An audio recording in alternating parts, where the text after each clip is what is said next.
Welcome back. So, this is a book that I was reading on this channel. Forever Started that when the pandemic started. It's been a long time since we did the last one, so I would love to catch everybody up with where we're at. But this is basically a big finale in the battle. I'm gonna add this to the playlist for my book readings, and basically, I mean, the best advice I could give is maybe go back 3 videos in the playlist, and you get some idea for where I'm picking it up here. A lot of short scenes, a lot of battles. When this battle was being mapped out, I actually mapped it out, where I had a piece of paper where I knew where all of the ships were and who was in which, and I had the whole thing mapped out because otherwise, there's no way I would have been able to keep track of this. Okay, Gora's face appears on the viewer. Jason is gone from the bridge as promised. Well, you have 30 seconds to get the shuttle out of there, or we have no deal. I can see the advantage of having such a man among my crew here. I can certainly persuade him to our way of thinking. Oh, we're ready, Mike says as he nods towards Nathan. Nathan fires everything they have at one side of the Altilian ship, and the power of those blasts sends it spiraling away from them, though there isn't a fatal hit given to the ship on this one. Damn, we're done, Nathan says as he fires up the engines so they can maneuver at least a little. That ship's even stronger than I thought, Mike says, and his stomach sinks as he falls backwards into his chair. He looks around at the crew and wonders if he can ever repay them for their willingness to fight at his side this day. They're likely going to perish as soon as Gora gets his ship back under control. Nathan manages to turn their ship, but he has to maintain shields all over once again, so forward and rear. As alarms ring out, systems near the point of overload. Even a state-of-the-art ship like this one has its limits, and they're testing those right now in battle. Nathan knows that this ship needs what this ship needs to do. He knows it isn't going to be able to do it in time, and he considers a suicide run at the Altilian Behemoth to protect their allies from a similar fate, which I was kind of borrowing a little bit from Worf in Star Trek First Contact when he's like ramming speed. I was like, yeah, that's something that makes some sense. All right, next scene. Gora curses himself for being a fool. Mike's poker face had deceived him again. Those countless hours spent together in the prison level of the Peace Restorer, Mike had been studying him as much as he'd been studying Mike. There had been moments where they had realized they could have been friends under different circumstances, and Gora even now has a respect for Translow and his leadership ability, though he knows now for sure that Mike is too dangerous to live. The Altilian cause is more important than one man, so killing Jason Marcus now won't be of any consequence. The act against his planet was achieved already, and he'll frame his enemies for it when he returns as a hero to his people. His father had placed too much importance in stealing technology from the inferior humans, and Gora just wanted all of this to be over. The plan now was simple. When he returned to his time, he had to exterminate every human being from the galaxy. Earth and Falteres would be mere cinders spinning in space, and Altair might be next if they were deemed to have outlived their usefulness as slaves. This is the time to be ruthless and make the right call instead of trying to be popular and straddle a fence that he would never have been. That should never have been in the equation in the first place. Gora's ship steadies and it trains its weapons on the Vindicator. Now we say our final goodbye. Checkmate, Mike Translow, Gora says as the ship opens fire on the crippled Vindicator. The crew is stunned as the shots fired don't hit the target, and shots are fired upon them seemingly from space itself. Gora is completely baffled at what is happening until he hears the words of his first officer, Vorn. It's one of theirs, and it's firing one cloaked. An invisible ship is firing on them, and the explosions are causing the ship to turn and actually fall back. This is unforeseen and adds a completely different wrinkle to an already trying battle. Next scene. We have to protect the Vindicator. General barks at the crew as they continue to fire. The Arcane had picked up the explosions and laser fire from this battle, and General had insisted that he command the Arcane in this battle, as he knows this kind of war better than Alan Webster does, and he still technically outranks Alan as well. He couldn't care less how many centuries ago he held that rank. We can't match the firepower of that ship, General, Alan says from nearby. He's in control of the engines and is trying to keep them both in the way and out of harm's way at the same time, which doesn't seem to be remotely possible. Alan really didn't want to be a part of this, but General Andrade had insisted, and he didn't want to be wrong again when something this big was going down, especially after finding out there were spies amongst his crew. We're buying time, General says. They were playing dead. I watched them do it from Falteri's. Something along the same lines as stuff I pulled a couple years back. That's a Mike Translow desperation move, so they don't have a lot left. I don't care whether I die today or not. I care whether or not I die, Alan says, realizing now that they're on a suicide mission and his crew is most likely doomed. General walks over to Alan and looks him in the eye. This future, your future, was never supposed to be this way. Geyer made it this way. Gora made it this way. They did this. Those Altilians out there made me the bitter old man that I am. I'm a young man on the outside, but on the inside, I'm already dead. I'm not, Alan answers back. Commander, take us back to Falteri's, Alan says to his second in command. General draws his gun and points it at the first officer. That's not happening. You stay between us and the Vindicator, or I put a hole in your head. He then turns to look at Alan while the gun stays pointed at the first officer. Tell your men, if they squeeze off a shot, I still have time to kill him. Tell them to stand back right now. Stand down, Alan says to his men. You're insane, he says to General under his breath. I used to be that other Mike. If we do this the right way, then that other Mike lives on, and I'm gone, he says, wiping a tear from the corner of his eye. I'm doing this for her, too.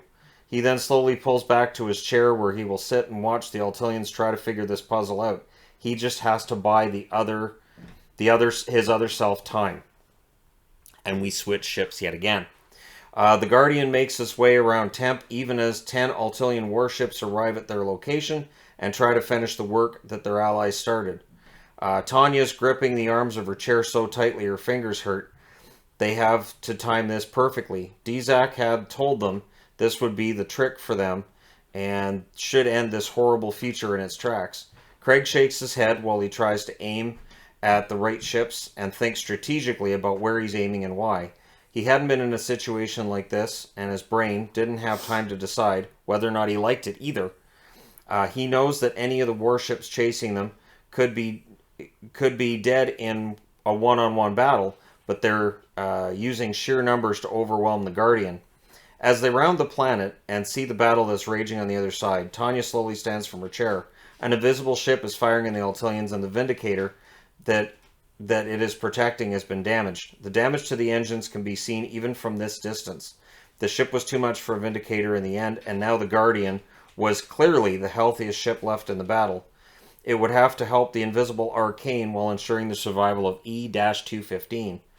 When does this get easier, Craig asks, firing in the Altilian ship in front of them before Tanya even has to ask. The Vindicator fires on the warships that are behind them, so there is some sense of relief for Craig, though not enough that he feels remotely comfortable right now. Katie turns and smiles at her shivering sister. Never thought we'd see the end of the war, did we? Ask me that after we survive, Kelsey says. Her insides ready to spring out of her body and leave her a wriggling mass of goo.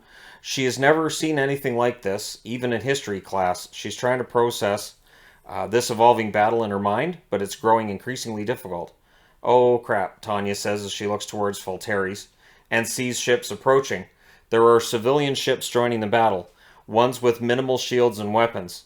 There are some military craft mixed in, as well as those watching the battle from Falteri's determine that they can no longer watch from a distance. And now we switch scenes yet again. Gora can taste victory as he sees explosions rack the invisible ship that's trying to stop them. They will then tear the Vindicator apart, and then they can make calculations for the jump to the center of the galaxy which will provide them with their way home. In the back of his mind, Gora is wondering about Dizak. He had clearly managed to figure out a way to make the space and time jump without the extreme gravity present at the center of the galaxy. That had been a major sticking point for them in their attempts to hop back and forth between different points in time, and Geyer had stated it made the process too involved. Jumping to the center of the galaxy and then making the time jump was one jump too many for Geyer, and Gora had always agreed on that. Did Dizak figure out a workaround and not tell them? There were certainly massive repercussions from such a revelation, but none of it mattered now. This battle was won and the enemy was dead. Months of being caged like an animal had caused this rage to build. Gora had tried to settle down, had tried to see their side of things, and it just made him feel more angry and less likely to stop this war before he had a complete victory. Mike had talked to Gora at length about his family history and tried different points to form some sort of friendship between them. He had tried to argue there were no superior species in the galaxy. There's room for everyone to live. Ever since childhood, Gora had been told otherwise, and those childhood teachings blocked anything Mike had tried to tell him. The only regret Gora had was that Peace Restorer itself wasn't present in this battle. If he could destroy any ship with this impressive flagship of his, it would be that one. That ship had been his prison, and destroying it would make him feel like his demons had all been exorcised this day. The disappearance and likely death of his cloned father was step one to his true freedom and his becoming the leader of his people once again. Seeing 10 of his own ships joining the battle was very encouraging, as they all were around and capable of taking down any ship when fighting together. When the Guardian appears from the other side of Temp, his hopes take a hit. He then sees E-215 as still intact, though barely, and the Guardian's protecting it. The ships in pursuit are already numbering only 7, and he knows they have to take the Guardian out as soon as possible, as it appears to be better armed than the crippled Vindicator. Something's behind us and over us, Vorn says as he appears baffled, with the new targets appearing on the radar. Many of them are civilian craft, he says to Gora. Now this is total chaos for Gora. He consults the radar himself and scowls, "Destroy them all." "Sir, we need to focus on the ships in front of us and the new target beside us," Vorn says in reference to the Guardian. Gora turns to Vorn, his eyes wide and filled with rage. "You'll do as ordered, or I will find someone else who will," which means murder him. Vorn does as Gora commands, turning their weapons against the less threatening civilians who have dared to try and do the right thing for their people. There are also enough military craft mixed in that not all of them are destroyed with one shot, and this leaves them taking repeated hits from the Guardian and Arcane unanswered. Gora stands in the middle of the bridge and wonders how this could possibly go wrong when everything was meant to go so right. The prophecies had told him that. If he were to fail now, his entire life would be a lie. Yeah, I got time for that. Alright, next ship in the battle. Seeing the new attacks against their Altilian foes, Mike senses that now is the time to make their move. "Bring us up a little, fire over the Arcane at that massive ship." Gora's distracted. Nathan does as he's told, even though his every instinct says that this ship cannot take another direct hit to the back quarter or they're going to be destroyed. Nathan only brings the nose of the ship up over the firing Arcane, keeps the engines below the firing line of their enemies. He also tries to keep an eye on the approaching warships pursuing the Guardian. Missiles are fired at the Altilian warship in front of them, and it's rocked by explosions as the shields finally start to weaken. They're simply being asked to absorb more energy than they were designed to. The entire crew of the Vindicator is silent, watching this and hoping this is the final assault needed in order to win the fight. Mike smiles as more ships from his homeworld stream into the fight and start going after the other Altilian warships as well. He'd always believed that good people would do anything to save their species from extinction, and now he has his proof. Cale rightly had told him many times that people are naturally apathetic to the plight of others, if it means the possibility of compromising one's own safety. If he could see this battle right now, he'd be eating his words. Dradgen had expected to feel more happiness in this moment, the Altilians reeling under their attack from supposedly inferior enemies that were being carried out. He feels pride in the human race for standing up for themselves and feels hope that this war may finally end in the here and now. He considers a return to his home planet and seeing Altair as free for the first time in many Altarian lives.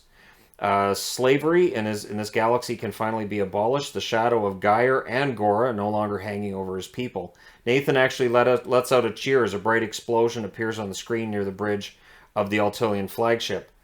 "If we want to take him prisoner again, we have a small window of opportunity right now," Nathan says to Mike. "Not this time. Let him suffer for what he did when we gave him a chance at redemption. I'm still choked about that," he says with a look towards a nodding Dradgen. "You got it, Mike," Nathan says, and he fires a set of missiles at the target.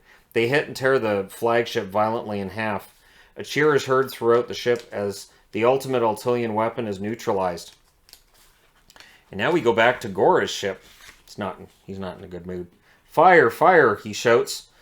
in vain, even as he hears the ship buckling and air being sucked out into space from the area directly behind the bridge. It's lost, Vorn says to his commander. You lied to us. He says as his belief in anything Geyer or Gora had ever told him melts away. The claims of destiny have been false, and now they were all going to die. There were thousands on this ship who would die on this day because of the false claims of two leaders who misled an entire world into oblivion. Gora shoves Vorn aside and tries to fire weapons himself. There's a series of circuits which run from the bridge to the weapon systems beyond, and they've all been destroyed. Gora hits the appropriate buttons, but there are no more weapons firing from the ship. He slumps down into a nearby chair and looks at the crippled Vindicator rising up over the invisible arcane. So it ends like this, Mike. Checkmate it is, then. A final shot fired by a civilian from Falteres out in his own personal shuttle, modified to fight criminals he may come across in his travels around the galaxy, brings death to thousands of Altilian men and women on that very ship. A man who history won't remember as having done anything of consequence fires the last needed shot to destroy the front end of a massive ship and send Gora to his death. The inferior have destroyed the superior this day. There's only 2 more scenes, and then we get into... the next chapter. So I'll just read these 2 scenes, and we'll finish up the chapter. How does that sound? Tanya sees the massive flagship destroyed and looks over at the red button again. Bring us alongside the Vindicator, she commands. We're really taking a beating here, help or no help, Craig says as sweat runs down his face. He knows the flagship being destroyed is huge, but he also knows that the warships following them will have reinforcements joining them soon, and they need to make a move sooner rather than later, or there won't be any move left to make. Katie steps forward, sensing that the battle is nearing a conclusion. She looks at the Vindicator on the screen and says, I'm here, Mike. I'm here to take you home, she says, though she knows he can't hear her. She knows this is a strong ship manned by a great crew, but she's still very nervous about all this. There's no telling if they'll get home, what kind of universe they'll find when they get there. The Guardian flanks the Vindicator and protects it from some of the Altilian ships on that side, though they are still fanning out on every side and even above or below their position to bombard their fleet from all sides and also to evade the increasing numbers of civilians and volunteer military ships in this battle, which now lacks the leadership on the Altilian side. Status of E-215, Tanya inquires. Still hanging in there, Commander, one of the crew responds. Let's do it, she says and presses the red flashing button on the control panel now that all of their ships are in approximately the same place. Next scene. Dizak has managed to do a time jump without the aid of extreme gravity thanks to energy built up available within most ship engines. Almost any ship used by Falteres or Altil had a small or large fusion reactor within its core. This meant extreme amounts of energy were at their disposal with a simple build-up. Dangerous, but still a build-up. The trick with the smaller craft had always been keeping that build-up from actually destroying the ship. He had done a few time jumps in shuttles, but he knows that it took a big ship to really make the time jump work. He was just using the same energy source that any star in the universe used to power its massive nuclear furnace. Before making the trip to the future with Kelsey, Katie, and the crew of the Guardian, he had done a few time jumps in the old Altilian warships he found in a scrapyard on the prison world of Rothus. The scraps he found there had made time jumps and proved that any ship could make that jump, but that the strain was easier for the larger ships to handle. There had been occasions where he feared he'd get caught, but that had never come to fruition. Being trusted by both Geyer and Gora meant that the Altilians trusted him as well. That trust didn't extend both ways in most cases, since he knew how quiet he had to be about things he was doing. When he discovered that the universe's space-time balance was off, he stopped doing the time jumps. He knew how horribly violent an ending the universe could suffer from people punching holes in the fabric of the continuum. He knew there was no way to stop Geyer or Gora from making these jumps, and he learned how much of the past and present had been changed, the final nail in the coffin for his research, and he had hoped for them as well. The power drain on the rest of the Guardian had been minimal, but the power had been building since he armed that one single button. He programmed in the where and the when for the time jump, but he also programmed in for the engines to release a burst of energy into empty space at a location of his choosing. That would open a portal into the past, while another burst of energy opened a portal into the future, and a third would open, then a fourth, and so long as they were in this point in time.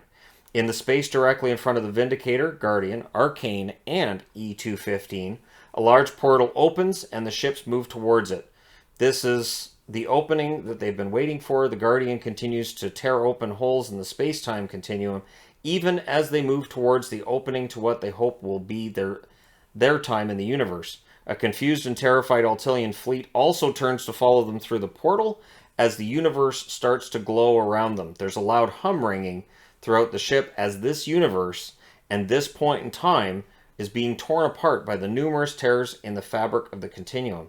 The Guardian, Vindicator, E-215, and 3 Altilian warships pass through while the Arcane continues fighting other Altilian warships even as the white light starts to grow around them. The portal closes behind passengers heading into what they hope is the past, and the universe implodes around General. The Elder, Dradgen, Alan Webster, the Arcane, and anything else that exists in the now destroyed point in space-time. So they've essentially destroyed the future, which is the thing you do. You go, you know what, this future doesn't work for us? We'll just go ahead and destroy it.